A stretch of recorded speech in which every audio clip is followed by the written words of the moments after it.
At Academy Sports and Outdoors, we proudly honor our brave military and first responders for everything you do to protect our nation and serve our local communities. We appreciate your unmatched dedication and countless sacrifices. And from October 19th through November 11th, we're giving you our salute with 10% off your sports and outdoors purchases at your local Academy store and online at academy.com/discount.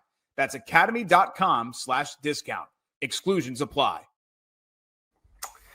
That's a very timely remark by our partner here, Derek Schultz, about Academy Sports. We appreciate them. We also this is Acre Pro Wednesday Night Live. You're watching. When it comes to land sales, it pays to have experts in your corner. Acre Pro Midwest Farm Group are your local farmland specialists with decades of experience in Indiana agriculture. No one knows the market better, whether you're doing a 1031 exchange or simply buying and selling farmland. Your local Acre Pro agent will walk the land with you and ensure the deal is done right. Kyle Spray, a good friend of ours and has been with us for several years here. We appreciate them. Visit acrepro.com or call 765-775-6502 and talk to your local land expert. That number again, 765-775-6502. All right, it's time to talk Purdue football Wednesday night, and we'll bring in our two resident experts here. Don't you like to be known as that on a Wednesday evening at 9 o'clock? It's a great thing. I've been called a lot of things, not an expert. Yeah, I know, and that's all right. But we want to remind folks you can get the chat room, send us your questions. A lot of questions surrounding Purdue football these days. The Boilermakers a lot disappointing last week in that 19-0 loss against Northwestern. And Tom, I'll start with you. You've heard the talk not only from Coach Barry Odom and the coordinators on Monday. The guys here the last couple of days. Any sense? I mean, it's hard to gauge the mood, but one would think Purdue and Rutgers are going to be hungry for a victory come Saturday at noon. Yeah, I thought I had things figured out, Alan Karpick, until last week. Dub and I were up there in Evanston. I'll say that. We were just stupefied. Yeah. And Barry Odom was stupefied. Yeah. So there you go. I think, again, people always reminding us that, hey, this team wasn't supposed to be a bowl team. Hey, this team's only supposed to win 2, 3, or 4 games. So why are people filled with all this angst, right? I think a lot of it gets back to just last week. That it's more of a recent angst, if you will. That total no-show, seemingly out of the blue. We asked Coach Odom after that game, and he said he didn't see it coming. They had a good week of practice, the good bus ride up. They were at their hotel going through the pregame stuff. Things seemed fine and dandy, and bang, NU takes the opening kickoff and goes like 14 plays, kicks a field goal. Purdue goes 3 and out. On and on it went from there, and so who knows, Alan? We went to practice Monday, very upbeat, and tail end of Wednesday's practice, very upbeat. By the way, they practice indoors. Yeah. Which really surprised all 3 days, right? Yes. Well, I know Monday and Wednesday they did. I'm not sure on Tuesday. I'm guessing on Tuesday too, but just kind of surprised they weren't working outside, I want to ask Coach Odom about that. You got to play in this stuff, right? And it certainly wasn't that bad outside. But anyway, I digress. It seemed like everything was normal, Alan. I wish I could tell you that it's going to be a stellar effort Saturday, but I can't. But the good news is, like you said, I think they're really playing an opponent that's pretty much at their level in Rutgers. Yeah, they can throw the football a little bit. We'll get into that in a minute. Yeah. Doug, you're again, this is obviously the quarterback is at best in question. Ryan Brown with the left shoulder doubtful. I don't think he's been ruled out just yet, but but I do think that it is a situation where Purdue's got some questions going into this game, not only at State, but a team that can score, and Rutgers can throw. They didn't much against Oregon, but they can throw the football. And a quarterback we've seen before at Minnesota, right? And a guy that can can pitch it up and down the field a little bit. This is a team that Purdue's got to, going to have to be better defensively, even though they only gave up 19 points last week. You have to think that Purdue's going to have to be a little bit better than it was defensively, a lot better defensively, or we're going to have a high-scoring game. Maybe it'll be a really entertaining game in Ross-Ade. Yeah, Ethan Cadillac-Manis has actually played a lot better since his days back in Minnesota. I remember watching him against Ohio to kick off the year, and I was pretty impressed with him. And I know he's had some really good games since then. But this is a game that Purdue's got to get. I think you lose this one. You look at that November slate, just a gauntlet. And I don't think any of us three or any of our viewers really see a path for another Purdue win after this weekend. So you got to get this one. And even then, I don't know how much of an improvement it would be from last year, just because, you got 2 wins over Ball State and Southern Illinois. But I saw a stat today from actually on 3, and it said record against Power 4 opponents the last 2 years. Purdue's in dead last at 0-15. So this is Purdue's opportunity to get one.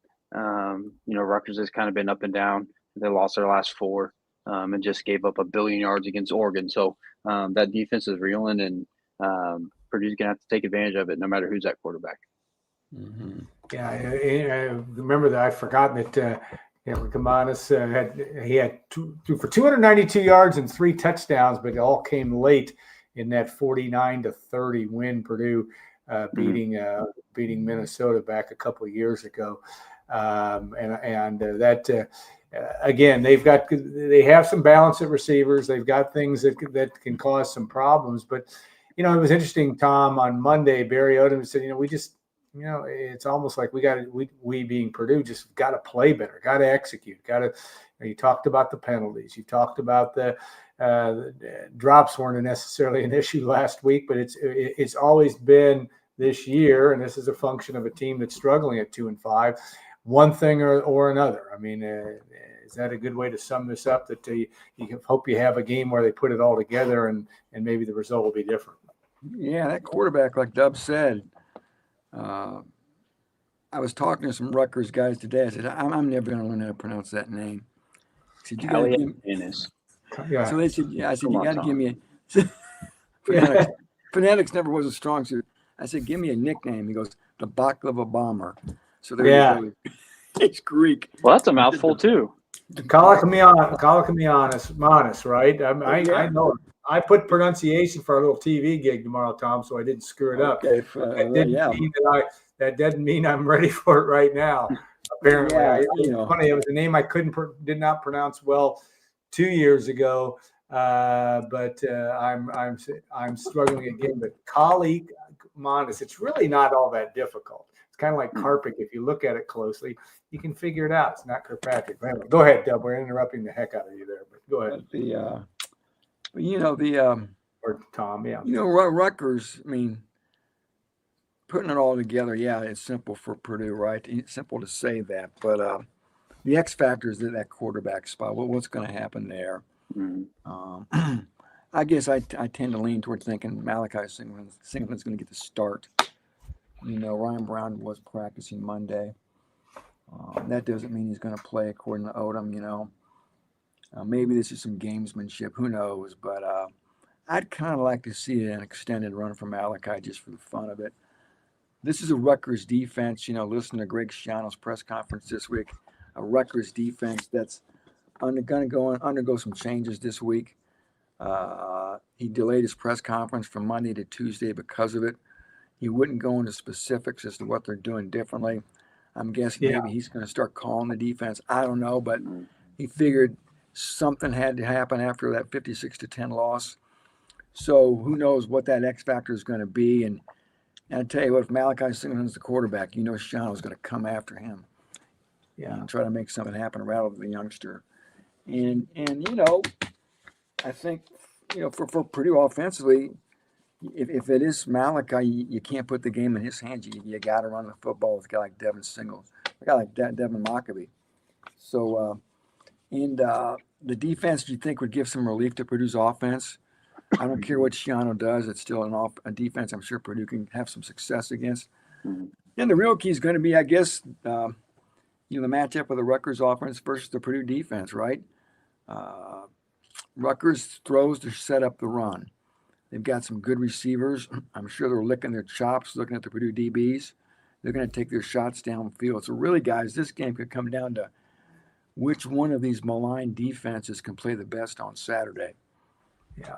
And one figures, I haven't even looked at what the over is. I know the Purdue's a 3.5 point or 3-point underdog or whatever it is standing now. But again, of course, how do you predict a high scoring game, Doug, when Purdue got blanked last week? I mean, it's, I have a hard time seeing this is going to be a 59-56 game, but certainly Rutgers had 10 points last week, and I think in a late touchdown. So who knows what we're going to see.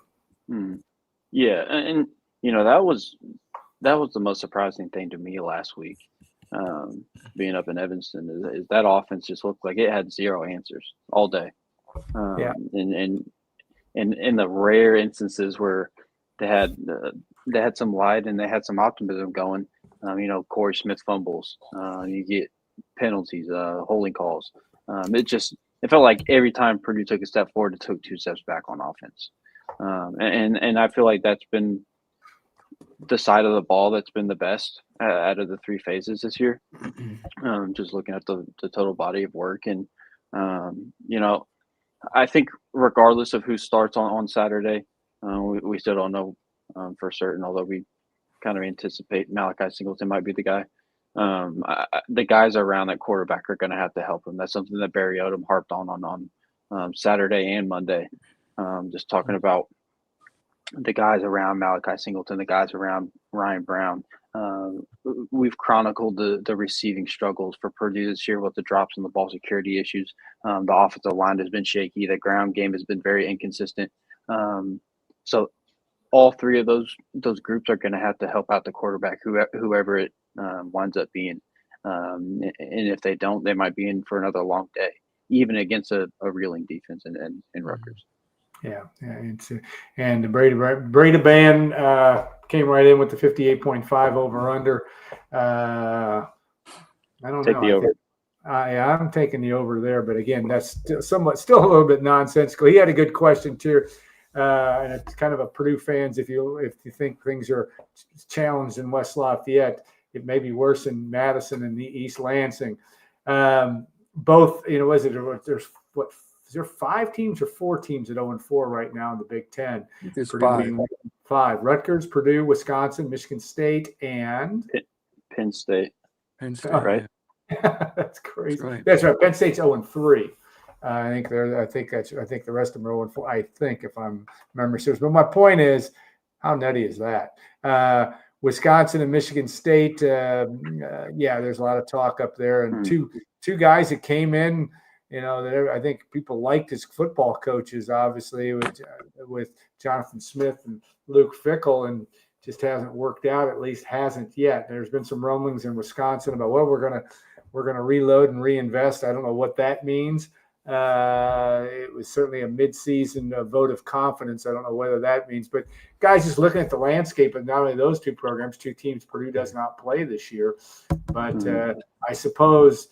Tom, I'll start with you. Those are probably the 2 hottest seats in the Big Ten right now. Yeah, Penn State does have 4 league losses. Ohio State. They have 4. They're 4. Okay. UCLA and Northwestern. They lost in Iowa last week. That's right. You can believe it. They're one of the glorious 5 winless Big Ten teams. And I noticed on BetMGM the line has moved to just down to 2.5 now. Yeah. So 1 point's been shaved off it. Yeah. Stay tuned for our BetMGM commercial at the end, by the way. There you go. We'll bring Derek in for the end. Go ahead. But yeah, the hot seats, Alan. Yeah, Jonathan Smith. I think there's some distress in East Lansing after his 2 years, and then Luke Fickell at Wisconsin. That dreaded vote of confidence. just a lot of words. Well, what else is an AD going to say right now? I guess you could just say nothing, right? Yeah. But we'll see if Wisconsin wants to write that check or not. I can't imagine that fan base has been spoiled for a generation now. They got to be, leaving that place in droves. No more crazy fourth quarters there and in Madison. But anyway, and Purdue's had its struggles, and I'm not sure. I was talking to people about the hot seats today across the Big Ten. Maybe Maryland makes a move.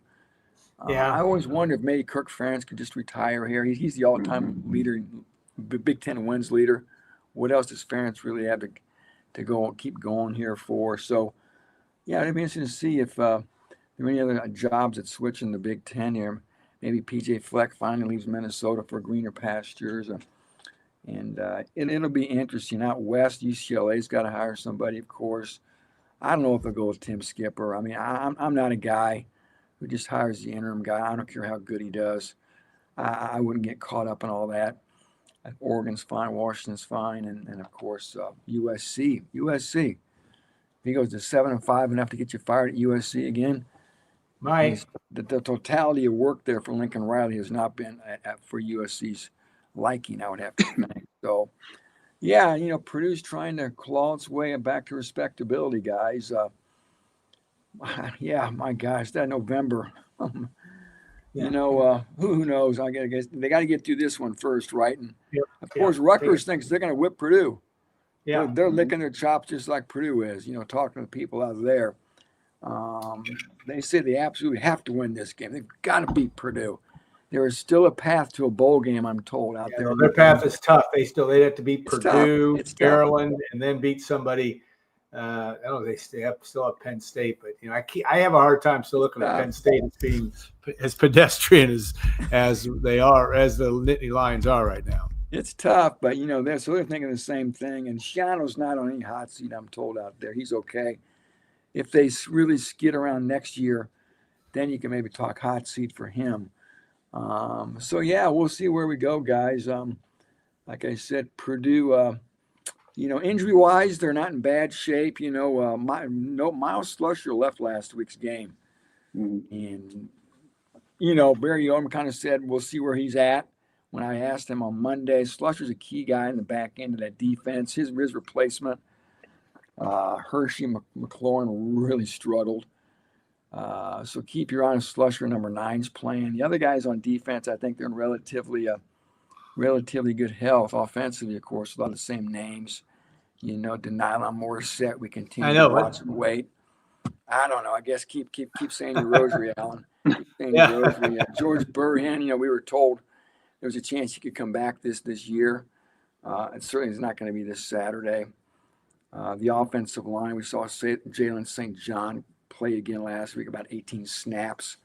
So that's good news. I suspect he's probably going to start this week. And really, I don't think I'm missing anybody. We've got T.J. Lindsey's been out, of course, but really, they've been in pretty good health. I mean, you lose George Burhan is huge, and not having Denylon Morissette. So those have been two big losses. The losses they've had have been big between Morissette, Burhan, and then T.J. Lindsey on defense. Just three. Brown and potentially, I suppose, if Ryan Brown is not available, I guess you look at that one. Even though I think we're all intrigued about seeing Singleton run up and down the field and see what happens, but I don't know if it'll make it interesting. That's for sure. Dustin Blythe had a good question. He often does on this show. Or just a good point, and coaches, I will appreciate Barry Odom. I thought on Monday, I wasn't there physically on Saturday. I watched the video. He seemed pretty down, but still talking about certainly putting it on himself. He's talked about poor coaching or that they've got to coach better, which is Tom will often say that's coaches talking, but. You think this staff, they've liked this staff. They like the continuity of it. They seem to work together well. They're not going anywhere next year, I wouldn't think, unless somebody else gets a job. Is there any is that a fair assessment? Either one of you guys want to comment on that? I'm talking about the assistant coaches. I guess you never know. I'm not talking about the head coach. Not talking about the head coach. Yeah, it's hard to project, right? And I think this is all just kind of speculation at this point. But I have a hard time believing that a first-year coach is going to send some guys packing, especially you look at guys like James Shebus and Vance Weiss and Josh Henson, guys that have a history with Barry Odom. Even Jake Trump and Kelvin Green have a history with him. Cornell Ford's been with him for forever. And Charles Clark, I know that Barry's very high on him too. So I don't necessarily see any. Maybe they make a change. Maybe one of the guys bolts, but that's just speculation. Yeah. I don't think we can go any further on that until December rolls around. Yeah. Just a little FYI, did you know defensive end coach Jake Trump is actually Barry Odom's nephew? We did not know that. Quick fast fact for you. Yeah. And, Barry Odom married Tia Trump. Yeah. And Tia Trump's brother is Jake Trump's dad. So there you go. Yeah, that is our fast fact for the evening in terms of what. Go out and amaze your friends at TA Tom's this weekend. Yeah, no doubt. Out at. When you look at obviously, and we've probably said this just about every week on this show, and that is trying to find a way to measure things. And obviously the last 2 weeks have been extremely disappointing. It is the only common opponent between Purdue and Rutgers. Both teams lost pretty close games. I mean, obviously the Purdue game was close there, and Rutgers came within 3 up in Minneapolis as well on September 27th. But it gets back to that measuring stick thing. And yes, a win here would go well. And then I think we are into the style points of our season of just how much Purdue can compete in these last 4 games. They're going to be two touchdown plus underdogs. I saw what Wisconsin was a 33-point dog at Oregon. Can you imagine?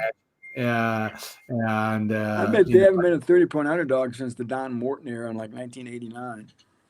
Yeah. It's exactly right. That is a wow. That's hard to believe.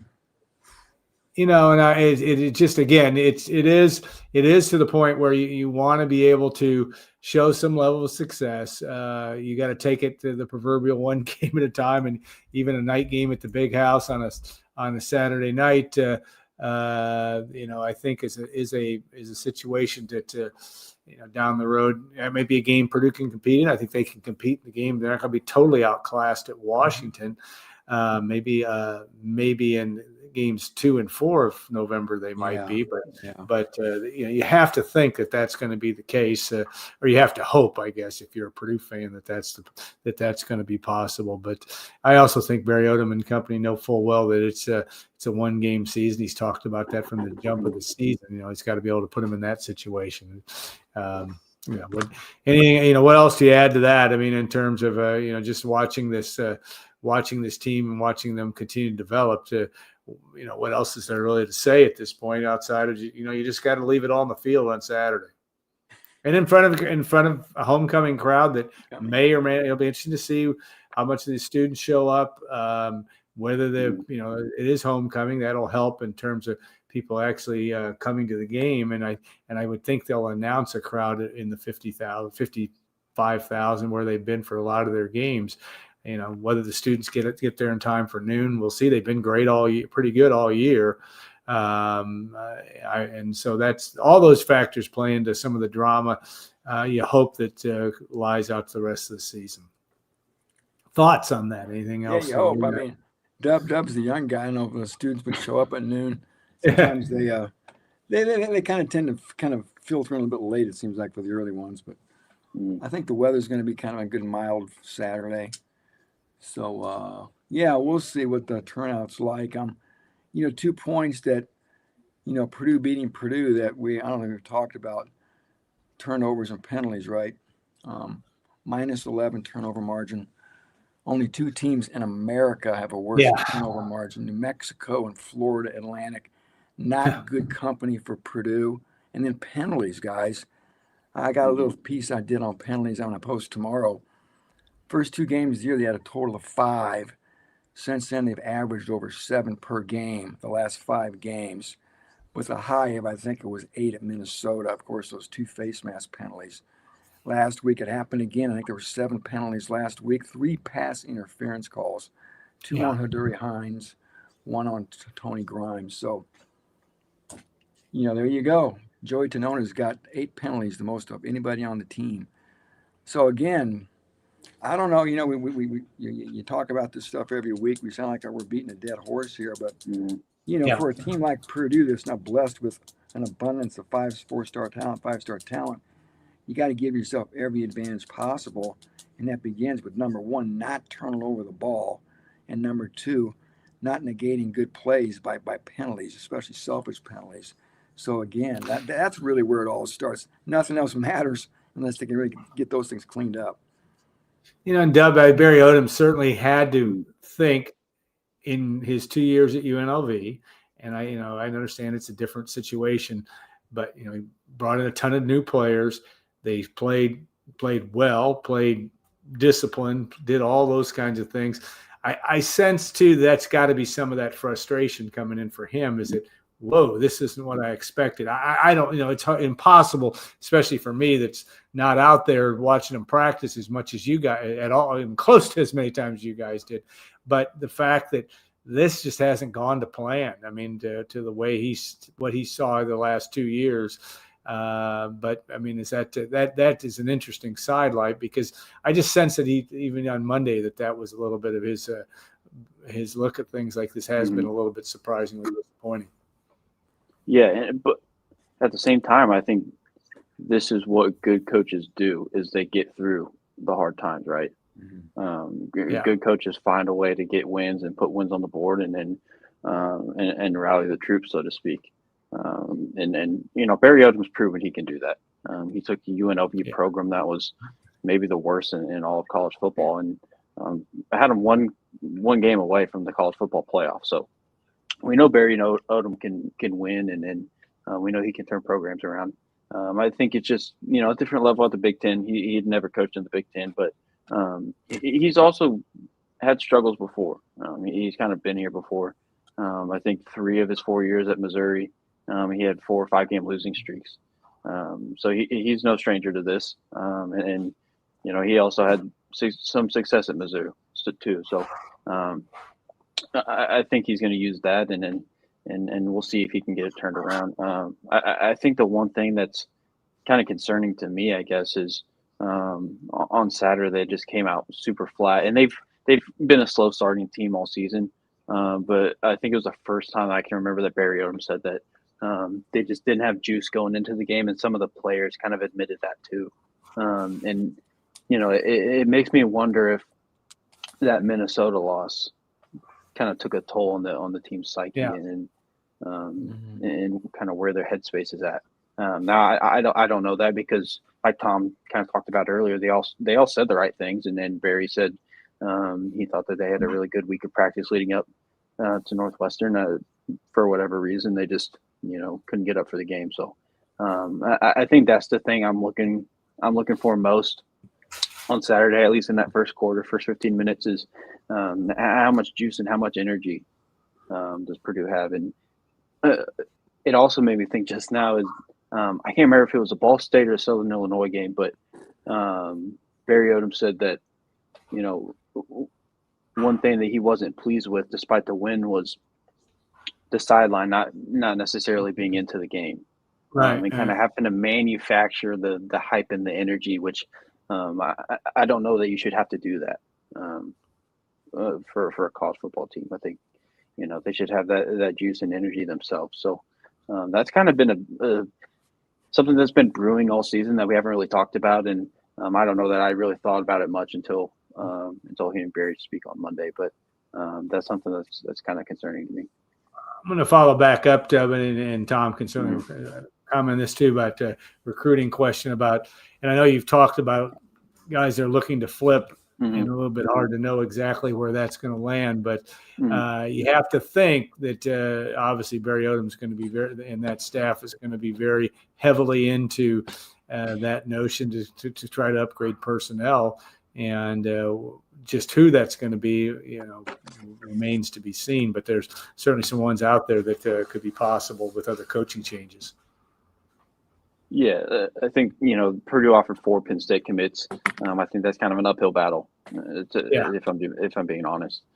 Just with the other schools that each of those 4 guys are looking at. Kind of a premium or an emphasis put on the offensive line and defensive line. Jonas Mouye, he's a guy from Northern Indiana, from Bishop Luers, 6'7" offensive lineman, has a basketball background. Actually played with Luke Girdle, I believe, this offseason in AAU with Indiana Elite. So he's a really intriguing guy. Minnesota's after him, and then West Virginia's after him. He takes an official visit to Minnesota next weekend. So we'll see if he makes it out of Minneapolis. If he does, I think Purdue has a good shot there. Dane Bathurst, not necessarily a coaching change, but Dane Bathurst, he was on campus on Monday. He's a Duke commit, 3-star edge from Carmel, Indiana, and he was on campus on Monday. He's a guy that was offered by the last staff, and I know that they really liked him, and Purdue's kind of circling back there too. So several options out there. Another Coastal Carolina commit, a wide receiver, JoJo Johnson from Virginia, another big body type guy, which kind of fits with what they've been looking for, with their commits currently, Brandon Kinsey and Chemistry Young. So a lot of intriguing options out there, and Purdue's nowhere near done trying to add to this 2026 class. Yeah, going to be a storyline. Tom, we always talk about how coaches, and you chronicled as Dub pointed out, some of the part of the, to me, one of the intrigues or one of the positives about Barry Odom in a broad stroke was the fact that he'd suffered loss. He'd had things that didn't work, even though like I said, he's 500 at Minnesota or at Missouri. He had a couple long losing streaks that he turned some things around. I didn't, and again, I'm taking him at his word. He's not certainly in. He's a lunch pail guy. Go back to work, and you find out a little bit how you are here in your low moments. And I think that's what my sense is, that where Barry is with stuff, but you got to be able to. You still want to have something tangible to hang on to. Would be helpful heading into that off season. Yeah, he's a bologna sandwich guy, Alan. Yeah, no frills, and you're right. A lot of introspection, I'm sure, as we all have during hard times in our life. And certainly he's got a heaping helping of adversity in front of him. But like Dub said, Barry has battled through these things before. He started 1-5 one year at Mizzou, rallied them to a bowl game. Certainly don't think that's going to happen here at Purdue, but still, I asked him that question just because I was curious if he really ever had to deal with something like that before. And I was heartened to hear he was quick to cite his resume. Yeah, I thought that was really interesting. I mean, he reeled it right off. I mean, sometimes you want to hem and haw on that stuff. He did not. He did. So, again, I think they let Minnesota beat him twice. Yeah. Does Barry know what happened at Northwestern yet, now 3 or 4 days removed? I wonder about internal leadership. I asked Devin Mockabee some questions this week, kind of along those lines. There's no players-only meeting. He said, there's 8 captains on this team. Yeah. And if coaches have to motivate you, you got a bad team. Yeah. You got to motivate yourself. Your teammates got to motivate you. Take your cue. You guys have been on teams. You guys have been in environments where the leaders. Sometimes it almost goes unspoken. You take your cue from that guy. What he does, I do. If he's doing that, I got to do that too. That's my only guess, The coaches can only do so much as far as getting guys wound up. And I don't know. I'm just throwing that out there. Maybe. Yeah, I think the eight captains thing was interesting, and I don't know if that was whether that was a ploy or that was too many. The plan. Is it too many? Yeah, I don't know if that if that was a siren call for needing leadership and being able to do. I don't know. You don't know on that front. I think it's something. I think it's something he's done in the past. Yes, he has gotten in those numbers. So, but anyway, that was just something that I've been thinking about. Trying to explain or come up with a reason why. Sure. Barry really didn't have. I don't remember any real clear notion. Even again, 2 or 3 days removed from that debacle in Evanston as to why did that happen. And so again, it was just utter domination. I think someone said before practice Monday, at one point they showed a graphic. At one point, the plays ran were like 46-16. Yeah. What's funny is Purdue was still in the game. Yeah. It was only a 2-score game at halftime. Even in the fourth quarter, I know you're down 19-0 at the end, but it's like, it wasn't it wasn't totally out of thing. And I think that was Barry Odom being honest though too about the whole.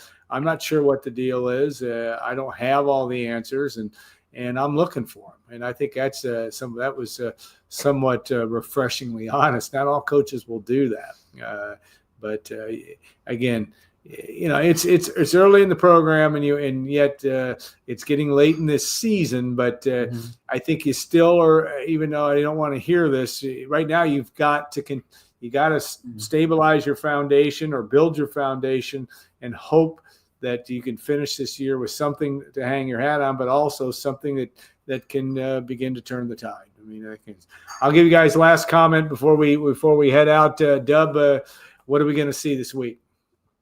Yeah, I think if Malachi Singleton starts on Saturday, I think you're going to see the Purdue offense move the ball a lot better than it had been the 2 previous weeks. I know it's been a real small sample size, but I feel like his deep ball throwing, it offers a little bit more than Ryan Brown, at least from what I've seen, and then some of the things that we've seen in practice. Even I feel like he's consistently hitting the deep ball, and I think that'd be big for the Purdue offense. I also think he's more dynamic with his legs, which there's no secret about that. So I'm really intrigued to see what the Purdue offense looks like under Singleton's watch. Excuse me, if he indeed starts on Saturday. Tom, what's your go-to as we head into this game on Saturday? If I am the staff, I go with Singleton. Just to see, like I said, I want to see what he's got. He gets to sort of get his feet wet, if you will, against a team that's not great. You're not throwing him to the Sharks or the Wolves here, and with Rutgers defense. Maybe you like I said, you catch lightning in a bottle here, guys. Yeah. Maybe he can have some success, lead you to a win, and then people start believing, and you have some buoyancy going into November here. And who knows? At least you got Singleton, some experience, and maybe you can pull off an upset in November. Wouldn't that be a great way for Purdue to end the year by beating one of these 4 teams? Maybe they can steal it at Washington. As you said, Alan, Michigan. This isn't Jim Harbaugh's Michigan teams right now. They're very good. Don't get me wrong.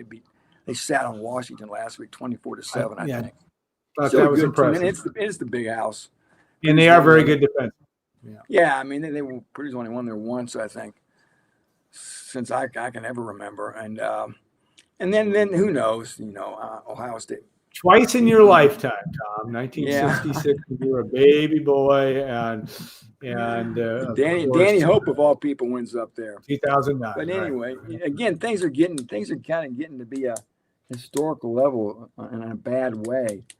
You start adding the numbers up. 13 Big Ten losses in a row. Alan, they've never lost 13 Big Ten games in a row. No, and then they could become the first team to have back-to-back winless Rutgers. Seasons in the league since Rutgers. You never want to be associated with Rutgers in any way in football. 16 losses in a row to Power 4, Power 5 schools. Yeah, it's got to end that. And it's just, I thought the Darrell Hazel era was rock bottom, and it was really. I went back and looked at those records. I could not believe how utterly bad they were. But man, what Purdue's treading in right now is certainly they're swimming in that same pool, man.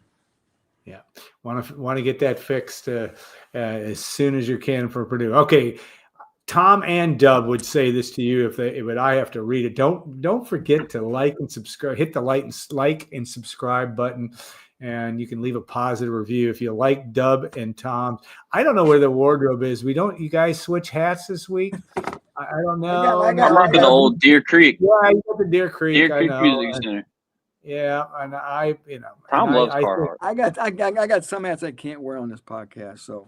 Yeah, and you're gonna have to get your NHL stuff, but leave us a positive. Okay, I'll get my Winnipeg Jets hat next time.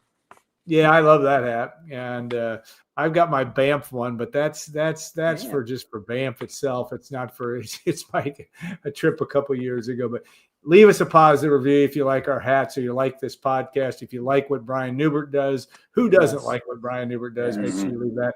And of course, don't forget so on our podcast platform, leave us a 5-star review and comment. And of course, you can listen to us on where you get your podcast too, and of course on YouTube, which is where you're watching here. And don't forget to enable alerts as we upload new content. I mean, God, we're doing 4 and 5 shows a week. Every day, Dub is in your living room. That's what you want. I don't know if anyone wants that. No, I think so. But enable alerts. And if you really want to do something really novel, subscribe to goldenblack.com. You'll want to know what's on Knucklehead Central. A lot going on there, and we'll even offer you if you put PU1 in the promo code, we'll give you 2 months for $1. So that's something, an offer if you want to do that and join the 6,000 or so subscribers to goldenblack.com. We appreciate all of you, and we appreciate all of you that watch and listen our YouTube. Now, programming, we'll have Friday. Friday will be our next one, which will be our pregame show with Purdue Rutgers. Brian Newbert will be at Kentucky. Just a little basketball game Friday night. I think it might be the biggest exhibition game. It's crazy. History of the world. No, and Purdue, as we know, has lost to Arkansas and Creighton in the first 2 exhibitions and went on to have really good seasons. So they went to the Final Four after losing to Arkansas. So I'm not saying they're going to lose to Kentucky, but it will be a challenge down there, though. Purdue's going to be a lot of fun to watch. Brian will be making his way down there for that. But then, of course, Saturday simulcast, goldenblack.com. Saturday simulcast. This same crew will be there. Will join us about a half hour after the Boilermakers they leave the steam, go under the Tiller Tunnel, announce or talk to the media, and we'll have fun with that as well. So have a great rest of your Wednesday night. Pardon me? Nate Barrett will be with us. Nate Barrett will be with us. Jordan Jones, I think, is going to join us again on the front end while we wait for Dub to get on, and Tom as well. And you guys will spew all kinds of wisdom, I'm sure, on Saturday. But we'll have a lot of fun with that. So, all right, have a great rest of your Wednesday night. Thanks to Tom, Dub. You can go back to whatever. My guess is whatever you're binging or what kind of good book you're reading right now. You can do that for the bed. Crossword puzzle. That'll be good too. Good way to end the evening. So have a great rest of your evening, everybody. Thanks so much for joining us, and we'll see you next time on our acrepro.com Wednesday Night Live. Now, one final programming next week, because of the men's exhibition game Wednesday night, it will be Tuesday night, and we'll have our Tuesday Night Live for next week prior to, that would be the 28th of October for next week's acrepro.com. And of course, remember to Kyle Spray and Company. You can call them at 765-775-6502 and get and talk to your local land expert at acrepro.com. Have a great rest of your Wednesday, and we'll see you soon. As you all know by now, Golden Black Radio has also teamed up with BetMGM this season. We'll be using BetMGM lines to make all our picks, and we'll have